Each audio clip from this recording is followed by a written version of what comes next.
My name is Part2 Imami, and I'm the host of The Road to Success for Your Highly Sensitive Child. This podcast is about empowering parents of highly sensitive children to nurture their child's unique personality trait and create a path to success. Our podcast provides guidance, insights, and support to help you unlock your child's full potential, fostering resilience, confidence, and a bright future. If you're new to my podcast, please go back and listen to episodes 1 and 2 because they provide information on high sensitivity that all subsequent episodes will build upon.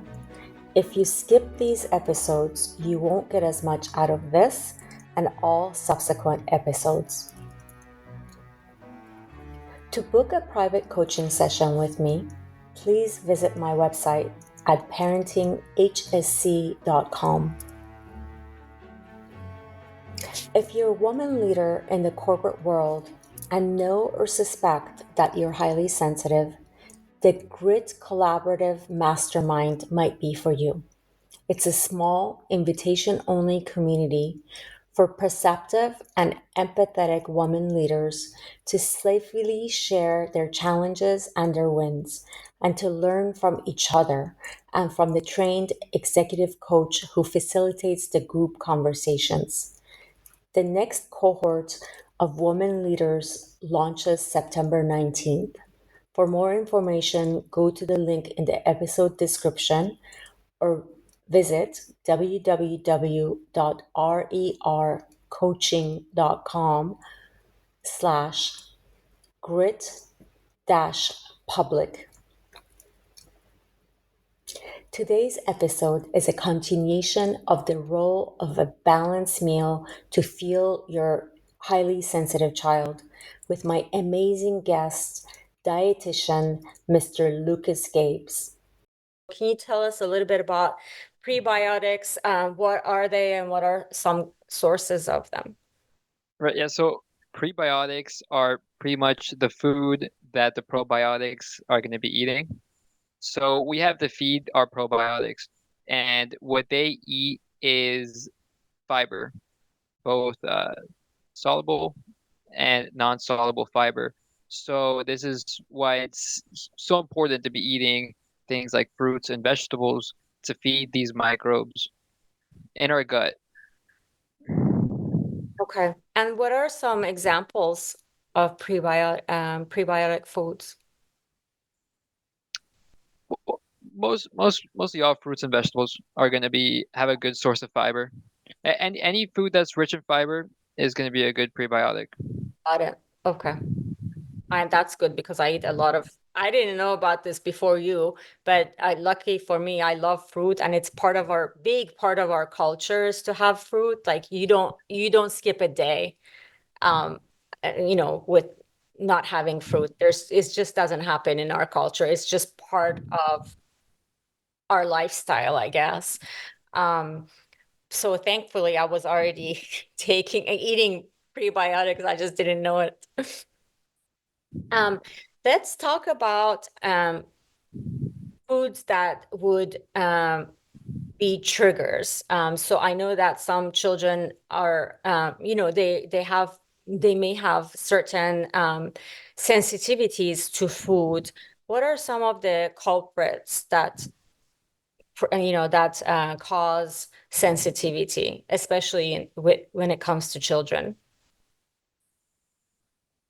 I'd say it'd be added sugars. Added sugars could have a huge impact on their mood, uh, on the upswing and the down. Um, so definitely making sure kids are fueled up throughout the day. Like we talked about, blood sugar control. Yeah. And also there are some things to avoid are also food dyes and preservatives. Yeah, 100%. Uh, it the more of a whole foods diet we have, the healthier we're gonna be.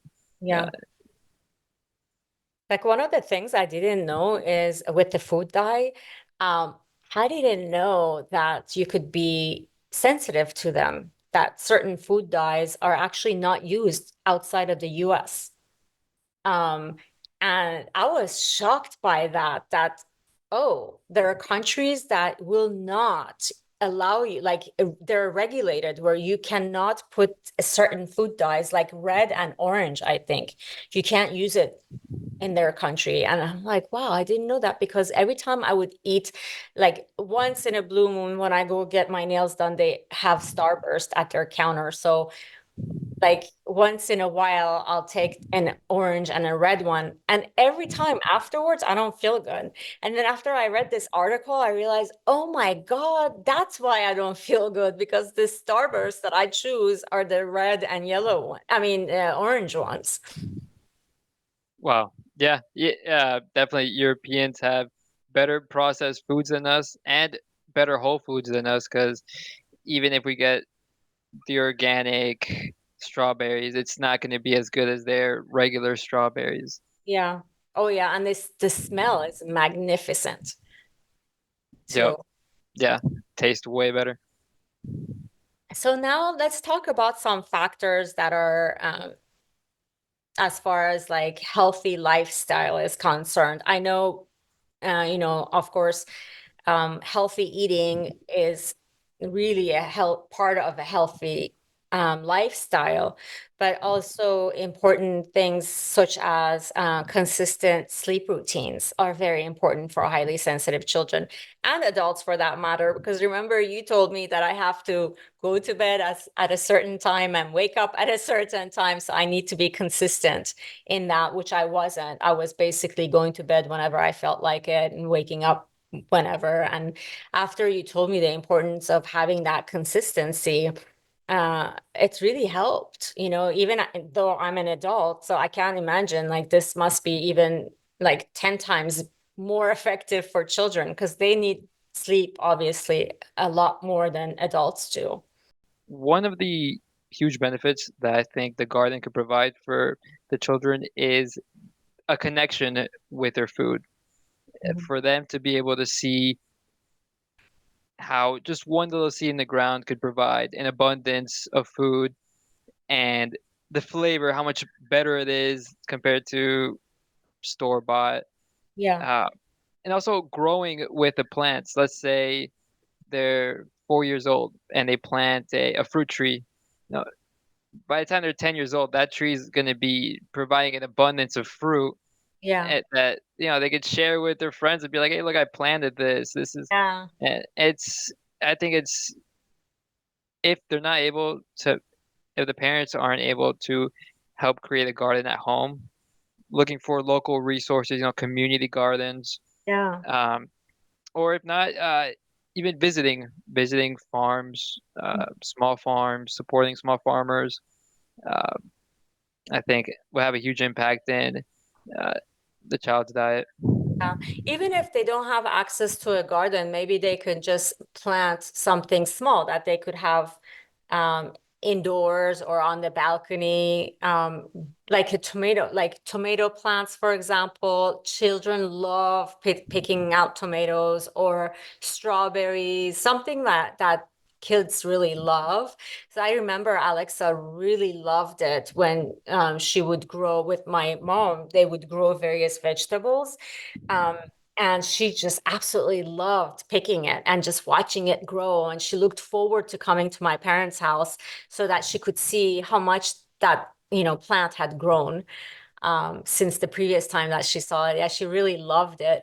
And the thing is, like, I think those kind of memories are lifelong memories as well. So Mhm. it goes beyond just healthy eating and connecting with the nature. Like, if they're planting something, they're touching the dirt, which is very healing and grounding for children who are highly sensitive. And it's just overall like something that you'll remember because in our culture that's very big too. It's like you plant a lot of your own food, and the fun part is going and picking the fruits. Like for example, we made like we had these trees that would have a mulberry mulberry fruit on it. And we would go as children, we would shake the tree super hard, Yeah. and all the mulberries would Yeah. fall down onto this net that was underneath the tree. Hmm. And we would just feast on that mulberry. It was so yummy. And to this day, I can vividly remember who was there, how, what did we feel like when we shook the tree, how I felt, what a big smile I had on my face. And this is like from, I don't know, 40 something years ago. So I can vividly remember those days where we did such things, or picking like cherries from the tree. That was so amazing experience. And if you can't plant, like you can go to a cherry farm, at least here, but in California, we do have a lot of cherry farms that we could go and pick our own cherries, and it's a lot of fun. And yeah, and of course, it's also a great physical activity. I know physical activity is very important for highly sensitive children as well, because it really helps them reduce their stress levels and promotes better sleep as well.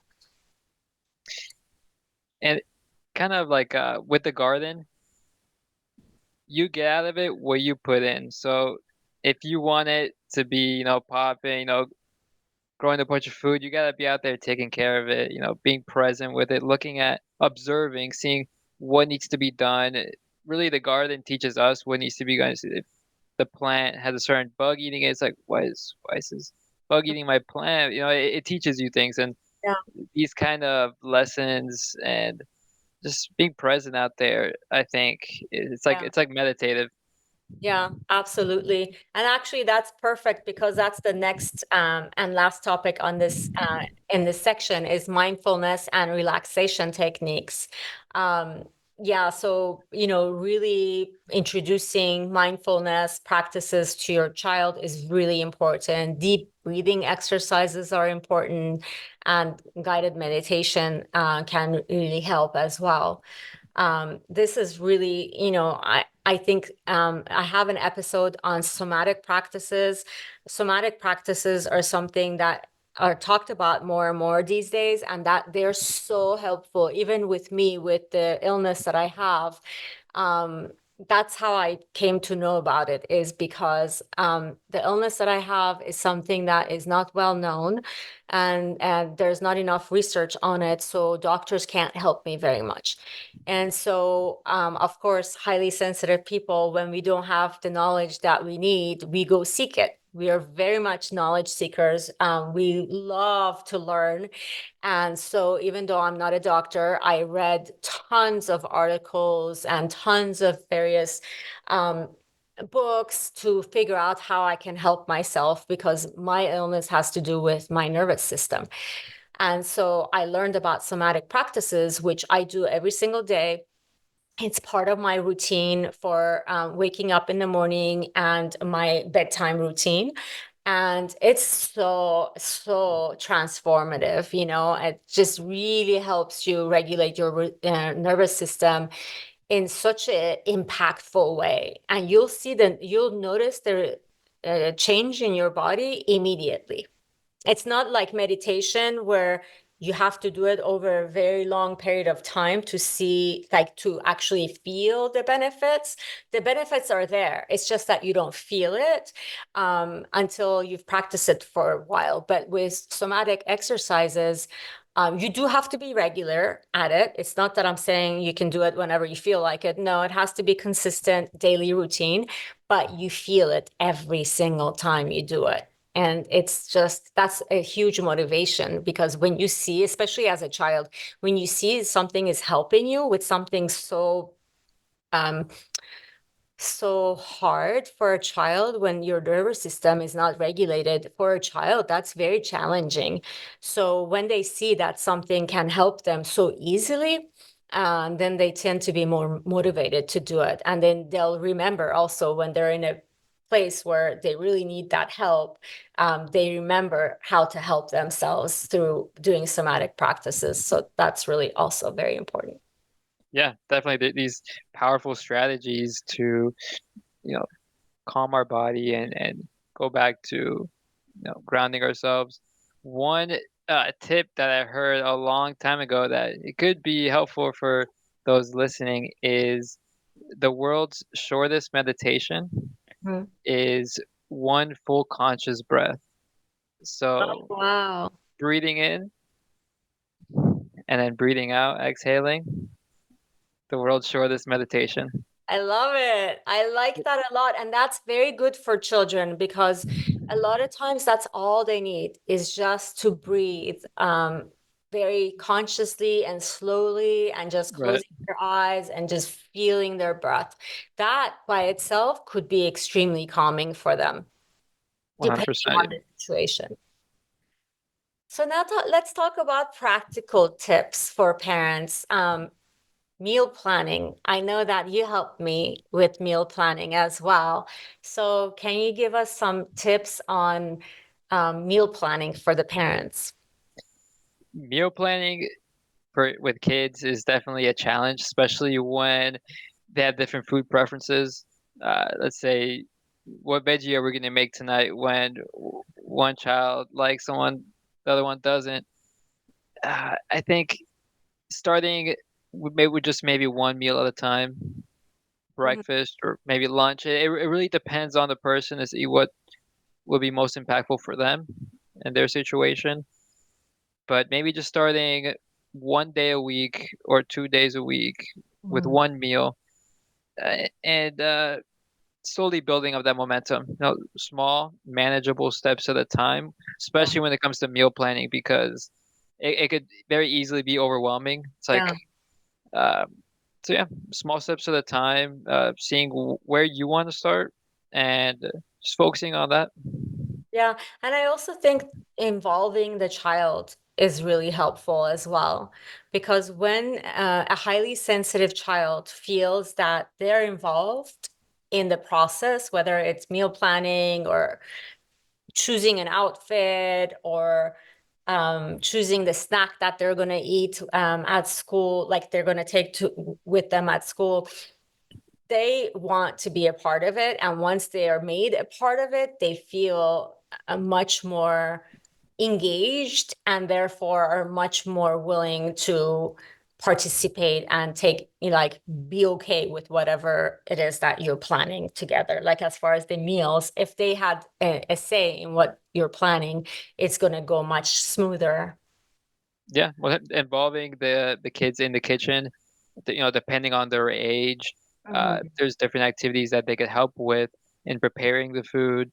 Yeah. And yeah, I definitely want them to get them excited about eating, and because it really it could be a fun experience, and yeah, especially if they grew the food themselves, then they would really want to eat all of it and share Yeah. it. Yeah, they have the sense of pride that this is the food that, they grew. So yeah, Right. I love that. And then when it comes to snacking, you need to really be mindful and be prepared in advance so that you don't reach out for, like, the processed snacks. Because if you don't plan ahead, it's very easy to go for the processed foods or, snacks that are not on the healthy side. But, things that I always think kids love are apples with peanut butter or almond butter if they're not allergic to nuts. Yogurt. I'm not a big fan of yogurt that is pre-mixed. I like to mix my own yogurt. Like if I'm gonna have like a yogurt, then I like to add the fruit myself. Like because usually I like berries with my yogurt, so I like it. I like it more natural rather than, because I don't know, you read the sugar level on the back of those, yogurts. No, even the best brands, they're full of sugar, so I Yeah. avoid them. And the ones that say zero sugar, those are the ones that have things like sucralose, so Yeah, artificial sweeteners that we gotta be watching out for because they try to trick us like that. yeah, absolutely. And then, I found out that kids really like hummus. So I've been experimenting with that and with my clients, and so far nobody has said to me that their child didn't like it. So it encourages them to eat vegetables like carrots, and then but they also have the hummus, which is very packed with nutrients as well. Especially if they make the hummus at home, it's really easy to make at home. So um, and then for highly sensitive children, having a routine is like the most important thing. That's why I always say routine, routine, routine. I repeat myself so many times because routine is so important for highly sensitive children. They absolutely thrive on having a routine, establishing regular meals and snack times, and of course, regular bedtimes as well. And then the thing that I'm horrible at, and the one that you always tell me to work on, is hydration. I don't like drinking water, but because you told me the importance of drinking, of course, I knew it before you told me. Everybody talks about it, right? But you explained it to me in a really great way of why it's so important, like where it really impacts you. For example, your brain, like um, being able to drink and take the things that are not good for your body out of your system, um, really hydrating your body so that you're sharp in your brain and you can think clearly, because as one of part of my illness is also the fact that I don't sometimes my logical brain does not function, and so drinking, making sure I'm hydrated helps. Not that it's going to take away my illness, but it does definitely help me. Anything else that you want to add to the hydration? Yes, quality is huge. Uh, so many people are either drinking out of plastic water bottles or filling up their 5-gallon water jugs. I highly recommend investing in a good water filter. Mhm. The brand that I've been using for almost 10 years now is the Pro One, Mhm. and it's all stainless steel gravity water filter. Definitely a worthwhile investment because uh, water is so important, but the sources of water we have available to us are horrible. Right? The tap water is horrible. Uh, so yeah, highly recommend this water filter that I've been using. They also have the shower filter as well. So we all absorb those same chemicals, heavy metals Mhm. that's in the water when we shower. So getting that shower filter as well is huge. Yeah, especially like you said to me, I didn't have it until I talked to you. I didn't have filters in my shower or in my home for that matter. Is that the fact that our skin is the biggest organ of our body. And so, and then with our showering, most of us, like I shower with hot water, really. Not like, burning hot water, but definitely on the hotter side. And that means that all my pores are open. So all these chemicals are going through my pores. And when you said that to me, I was like, oh my God, the minute I hang up the phone with you, I'm gonna go buy one of those filters. And of course, my entire family also has it. So I'll definitely put the link for that water filter in the episode description so people can find it easily. As we wrap up, I want to emphasize that every child is unique, and what works for one might not work for another. So the key is to observe, experiment, and adjust based on your child's needs. By paying attention to their diet and lifestyle, you can make a significant impact on their well-being, helping them thrive in a world that can sometimes feel overwhelming. Anything else that you want to add as final thoughts before we wrap up? Oh, final thoughts. Uh, we're all in different places in life, and when we're making changes, we want to improve our diets. I think it's important not to compare ourselves to other people, especially how it is online nowadays with Instagram, social media things. We shouldn't be comparing ourselves, but rather just trying to be better than we were yesterday. Uh, really, just instead of competing with others, competing with ourselves. Yeah, absolutely. I love that. And, I remember when I was in the corporate world, I was getting my annual review, and my boss at the time asked me, um, how do you think you compare with other people here?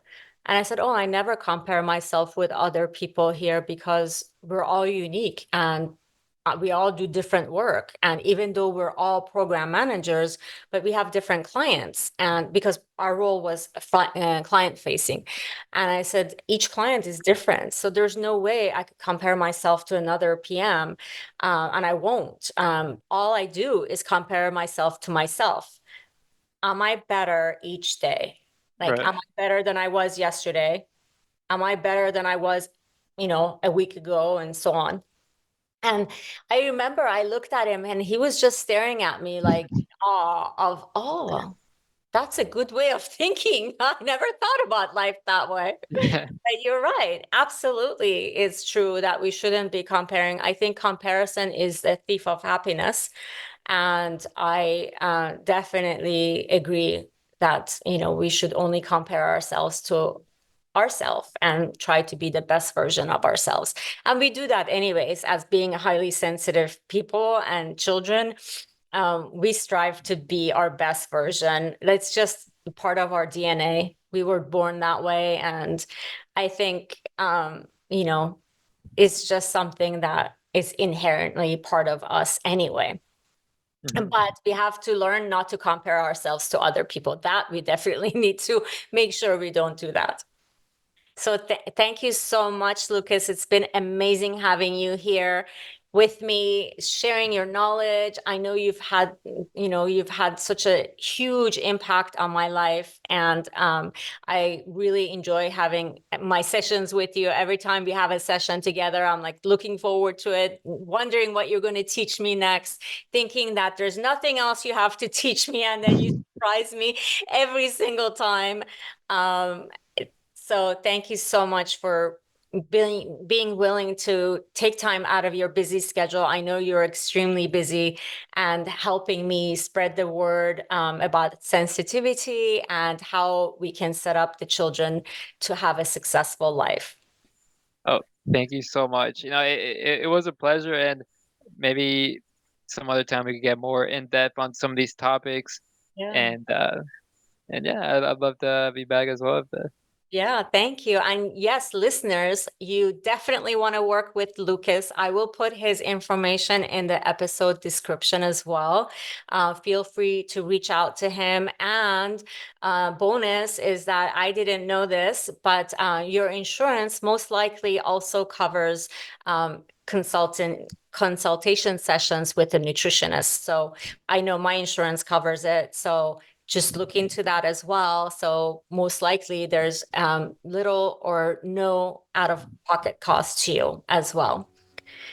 So thank you for joining me today. Remember, your role as a parent is not just to feed and care for your child, but to nourish their sensitive souls as well. If you have any questions or need further guidance, don't hesitate to reach out to us. Until next time, take care and continue to support your highly sensitive child with the love and understanding they need to flourish.